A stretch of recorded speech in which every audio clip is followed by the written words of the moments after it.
Imagina un horror invisible que crece en el granero de tu vecino, alimentándose de ganado, esperando a que llegue su momento. Si alguna vez Lovecraft tocó la oscuridad real, el horror de Dunwich es la prueba de ello. Y hoy te voy a contar por qué esta historia vale mucho más que el papel en el que se escribió. Muchos conocen El horror de Dunwich como una obra fundamental del terror cósmico, pero la historia de cómo fue concebido este relato, el drama detrás de las páginas, revela las luchas, las inspiraciones y el genio puro de H.P. Lovecraft. Lo que vamos a escuchar hoy no es tan solo la historia de Wilbur Whateley y su espantoso hermano. Es la historia de cómo un autor, casi siempre ignorado en su tiempo, creó una de sus obras maestras en el verano de 1928. Recibió por ella el pago más grande de toda su carrera y estableció para siempre las bases de un universo que sigue aterrorizándonos hoy en día: los mitos de Cthulhu. Pero quédate hasta el final porque después la vas a poder escuchar íntegramente en formato audiolibro inmersivo, dramatizado, con voz humana, la mía, sin inteligencia artificial, como debe ser.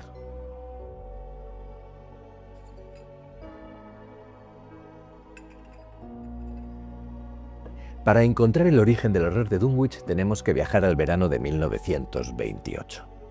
H.P. Lovecraft acababa de regresar a su amada Providence, después de un periodo muy difícil en Nueva York. Ese regreso fue un momento de renovada inspiración para él. Volvió a conectar con los paisajes y las leyendas de Nueva Inglaterra que tanto le fascinaban. El relato, El horror de Dunwich, que vas a poder escuchar después, fue escrito ese mismo verano. El pueblo de Dunwich no aparece en los mapas, pero está inspirado en lugares muy reales.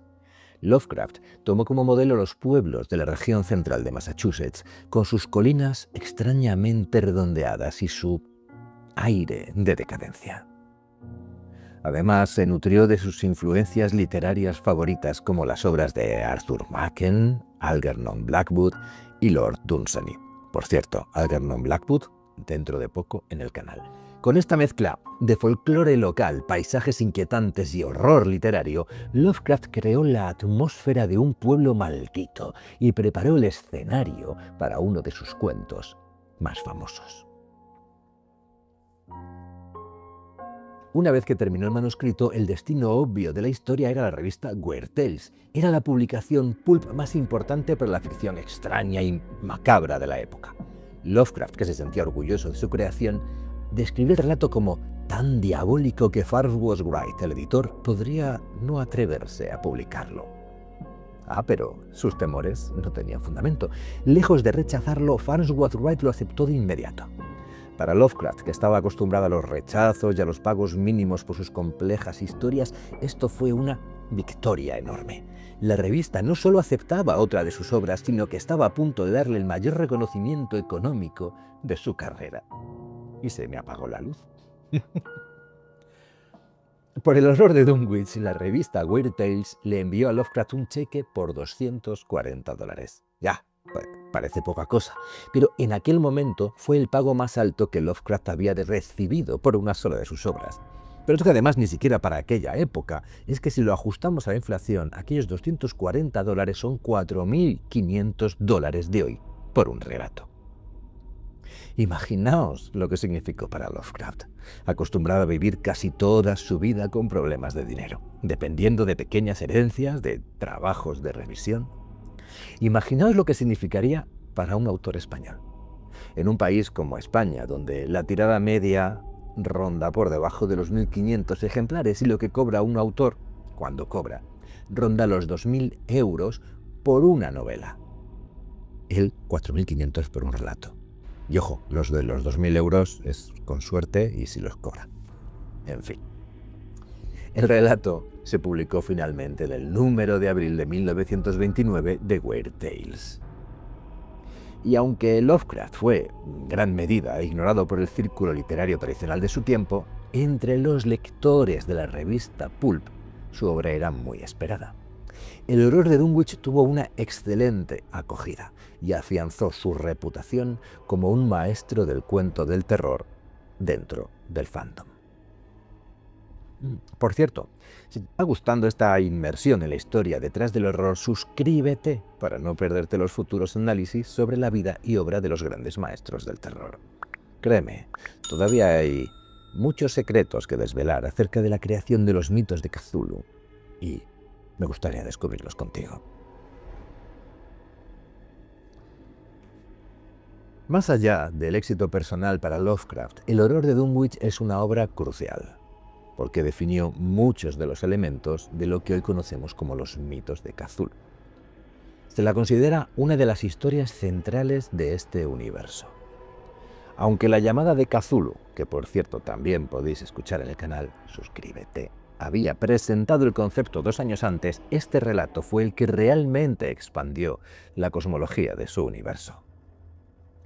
Aquí, en el horror de Dunwich, Yog-Sothoth, que antes apenas se había mencionado, cobra un protagonismo absoluto como una deidad cósmica, la llave y la puerta.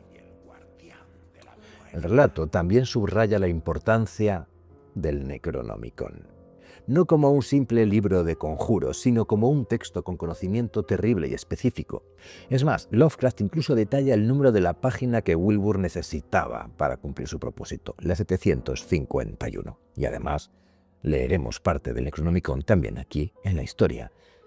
Lugares como la Universidad de Miskatonic y Arkham se convirtieron en escenarios recurrentes y fundamentales del universo Lovecraftiano.